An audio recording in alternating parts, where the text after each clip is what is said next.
dianggap agak memper. Jadi dia nikah sampai 3 kali, terus dia anak tunggal, terus habis itu dia nurut sama orang tuanya. Sekali dia nggak nurut, orang tuanya langsung kena jantung, langsung meninggal. Terus dia dibilangin sama tetangganya anak durhaka, ya. Terus habis itu dia datang ke kita ngobrol, ternyata majikannya itu mau nikahin dia. Majikannya duda, anak 1, ya kan, istrinya meninggal. Bayangkan coba. Dia cerita, dia tadi nangis, depresi, anaknya 2, bapaknya juga 2. Terus orang tuanya juga kayak gitu, dan sekarang sudah yatim piatu sih. Akhirnya terus pada titik tertentu ada orang yang mencintainya dia, suaminya tadi. Rumahnya di Hongkong ada 3, dia kerja keras. Nah, jadi gimana ya? Makanya dengan Samen cerita ini, saya cuman belum kita belum bikin video karena kita konsen untuk betulin data dia buat nikah gitu kan.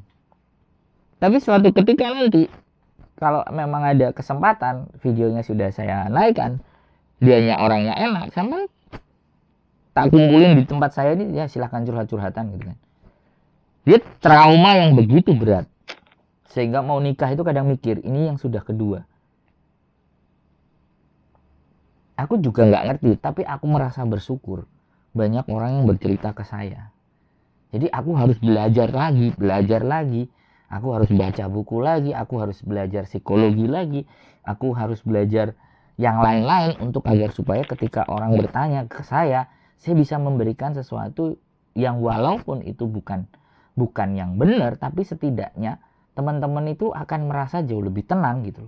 Dan akhirnya dia bisa menentukan arah jalan ke depannya.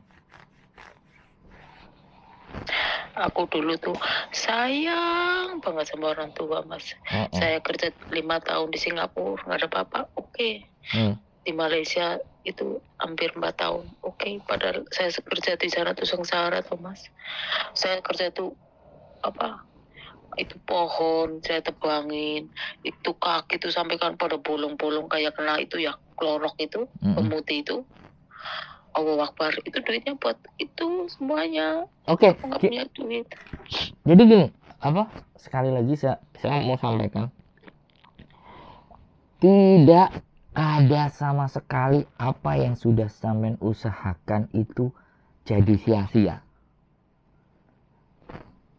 Nanti akan ada masa di mana semuanya itu akan terbayar. Tinggal persoalannya adalah sampean meyakini hal itu. Saya sangat meyakini. Bahkan tadi juga ada yang cerita jaga nenek 8 tahun, tapi 3 bulan rasanya sudah mau kayak neraka. Dimaki-maki, diteriakin, kepalanya kalau orang Jawa itu bilang dijendul-jendul. Dia sabar. Iya, dia sabar.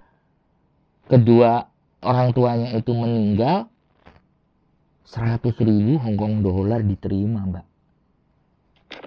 Iya, alhamdulillah. Itu nggak masuk konten karena saya tadi di luar, nggak tak masukin konten. Jadi dia 8 tahun ya.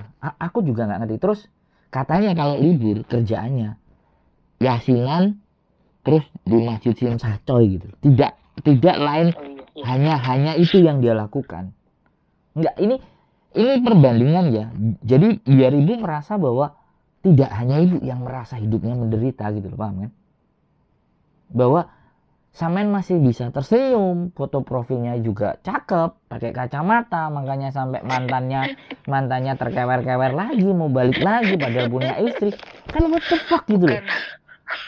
Bukan mantanku karena ingat aku, karena aku tuh nggak pernah minta apa itu, kayak maksudnya dia nggak kasih duit saya diem, itu jadi saya diem. Saya tuh nggak pernah ngeplaki, nggak pernah apa. Iya, maksud saya bukan mantan sih, tetap bapaknya anak-anak, cuman disuruh pisah. Bapaknya anak-anak, bapak kecil. Disuruh pisah sama orang tua. Jadi sekali lagi aku bilang, dipaksa. Nah sekarang saya cuman Samen teruslah berdoa dan teruslah mohon maaf ya kan kepada semua yang mau. Jadi dikit lagi ya, kalau sampean yakin, aku nggak ngerti, aku nggak mau dibilang juga dukun, tapi itu semua akan kebayar gitu loh. Kalau benar-benar memang itu sesuatu yang tidak sampean inginkan dan itu menimpa diri sampean, itu akan dibayar. Nah, dibayarnya itu apakah nanti dapat jodoh, dibayarnya nanti apakah sampean